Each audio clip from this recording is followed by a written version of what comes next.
Earth got here, and it's time to talk about Gachiakuta or Amogus that we have in this episode. Thanks to Amo, she makes everybody play her game. Let me put it that way. But before we get into the episode, I'm sorry if I'm sounding weird. Been having this nasty cold since like Thursday, Friday. I've been feeling like shit actually. So my voice is shut. Barely have any energy, so I'm sorry if I sound like I'm dead inside because I actually am. But let's get into this episode and talk about it. Now, it picks up from last week where Engine, something happened to him and he falls down. I actually get to see what happens this time. We have a bit of a time rewind. At first I thought, wait, are we gonna get some time powers to rewind the event of him actually dying? I was like, there's no way they're gonna kill Engine. Even last week I didn't think he was going to die, but here I was like, okay, we're rewinding time. Is somebody having time rewind powers? But no, we just see a flashback of an hour earlier, how they got to that point in time. And Amo steals the show. This is definitely her episode here. She leads them to her house, which is more like a giant pillar in the sky of some sort. Even Rudo and the others asking if it's able to reach the sphere. We don't know for sure, but it's definitely really tall and very creepy inside here. And she makes them, tells them, hey, it's safe inside. Take your masks off. I just want to see your faces when we talk, right? From that point on, I was suspicious, yeah. She's too suspicious, too whimsical, too weirded out by her, which is great having a character like this here. And Rudo instantly wants to ask about the Spherites there, but she quickly controls the pace of the conversation of the entire encounter here. She wants to ask about their crushes. How do you crush on a people? What sort of persons do you get crushes on there? And she reveals saying she likes the smell of the tall men there, and the entire conversation just got weird and weird. The atmosphere, the creepiness, the vibe for it here, and she actually got mad when everybody else, and especially Engine, want, hey, let's make a deal. What do you want in exchange for information, so on? And I don't think she's all there in the head, honestly. I don't know. Can you fix her, guys? I can fix her. I need some comments below. I can fix her, or there's no fixing her. Let me know in the comments below which side do you land on with Amo, and do you believe you can fix her? Because I don't think so at first impressions right now here, because she loses her shit. Like, she gets really mad when she thinks they just want to use her. And my favorite scene in the episode, a small scene besides the main events that happen, is Tome just taking notes while she's losing her mind. Tome's there. Oh, yeah. She just lost her mind, I guess. That was so cute. But then we have Engine saying, playing along, or at least trying, saying he's interested in her to play along, and even that doesn't work. Nah, it's too late. Says, you lied to me, even though she said previously, just lie to me, just lie to my face, at least that, tell me you're here for me. But when he lied, didn't like it anymore, so there's no winning with her. No matter what you do, if you don't do it the first time, you already lost with her. And yeah, it devolves from there, gets angrier and angrier here, and she starts unleashing her power. And before unleashing her power, Rudo realizes she has the same symbol as his gloves here, that they're present there on the gloves.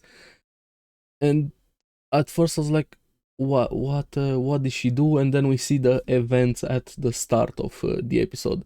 The reason why Engine fell down was because Delmon shot Engine in the back, but she made him do it, controlled Delmon to do it. That's how her power works. But it's even more interesting how her power works. I really like this concept.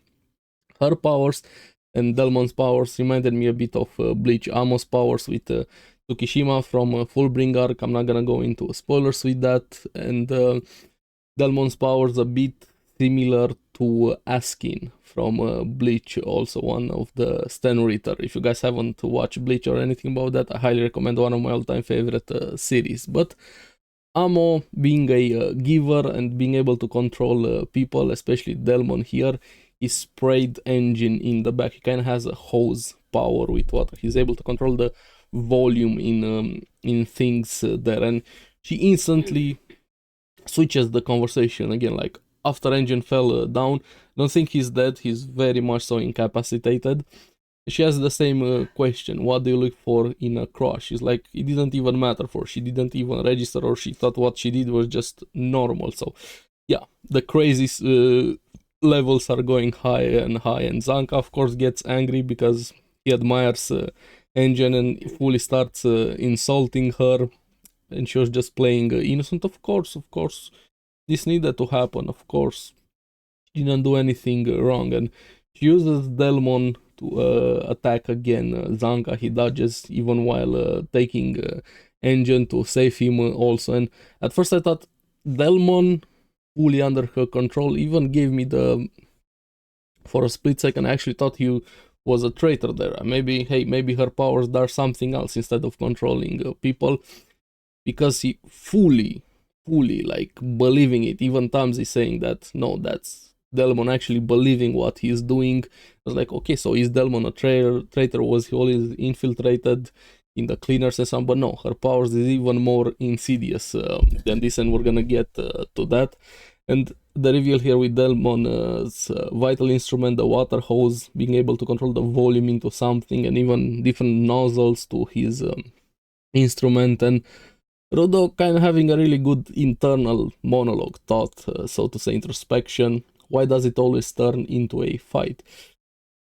Yeah, a lot of people probably asks that themselves, but considering the world that you're in, Rudo, would be weird if it didn't turn into a fight at some point, to say the least. But also showing again how much he puts the blame on himself, thinking that this entire situation is his fault, probably thinking, hey, if we didn't come here, this wouldn't have happened, and so on. So he definitely has the complex where he takes a lot of responsibility on himself here. There's this voice that says it's not his fault, and things get weird, and where he starts having hallucinations, seeing the apostles there slowly breaking down, and Amo saying, there's another fan of me here. So this entire episode turns into, can you trust your comrades? Who's the traitor? Who's not the traitor? Who's under control? And so on here. And Rudo losing himself slowly in the visions with the apostles there. Times he has to bail him out with a dodge, and we get a bit more reveals of Delmon. He like to grow plants, and everything he touches with the water kind of expands. So yeah, at some point you put water into a balloon, it's gonna take that water, right? But it has a limit. When you get to that limit, it explodes. So that's what happens to people that he hits also. And I like how Rio, I think she has trust issues in general, not just thanks to the events here.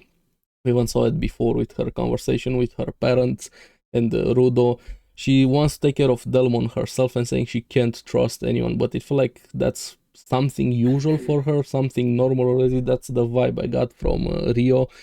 But Delmon with the water jet, she gets hit hard, like he broke the building down there. She sort of kind of didn't really dodge here, but Rudo, while everything else was happening, Rudo in the background was losing himself more and more to the visions of the apostles here, and Zanka starts figuring out some things about the smell in the air, and she reveals herself a bit more. Amo can manipulate memories with smell, which is very true, because smell is one of the best, if not the best, triggers for a memory. I'm sure all of us have had a smell that just takes you back somewhere instantly, and that's why it also reminded me a bit of Tsukishima, how his powers work in Bleach. I'm not gonna go into that. They're different but similar, just know this here. And Rudo also seeing Shiva. And Rudo, of course, got angry at Shiva for what she did, her not cherishing that plushie he gave her, the memories here. And while she gave away her power in the present, they start using the mask. We have Zanka and Talmsy, the only ones left that not being under control. But she says you don't get it. Every memory, even if it's a bad one, it turns into a happy one. So she doesn't just manipulate your memories, takes you to that place, makes even bad memories get overwritten with a happy feeling. So you have to protect her there. And Shiva being attacked by the apostles kind of makes Rudo turn against everybody, thinking he was protecting Shiva. So somebody he hates in his memory, but in real life, Amo was playing the role of Shiva. So I'm curious what Delmon was also seeing here. It's a very fucked up power there, but yeah. Both of them are surrounded, Tamsi and Zanka here, and Tamsi saying he didn't want to use his vital instruments against his comrades, but he's gonna have to do it. So I'm curious what his vital instrument is, but yeah, Amo is crazy to say the least, but she's definitely an interesting character. So I like me characters like this, so I'm excited for the next episode. Hopefully by then I won't be sick and I'm not sounding like I'm talking to Delmon's hose here through my nose. But fun episode here, setting some things up. We have Amogus, which kind of fits with her name Amo there. And we'll have to see next week. But let me know what you guys thought about the episode. And as always, thank you for watching. Remember to like and subscribe. Helps me quite a lot. And you guys get the latest videos on the series that I follow. So keep enjoying Gachiakuta. I'm gonna see you again on the next one. Bye bye.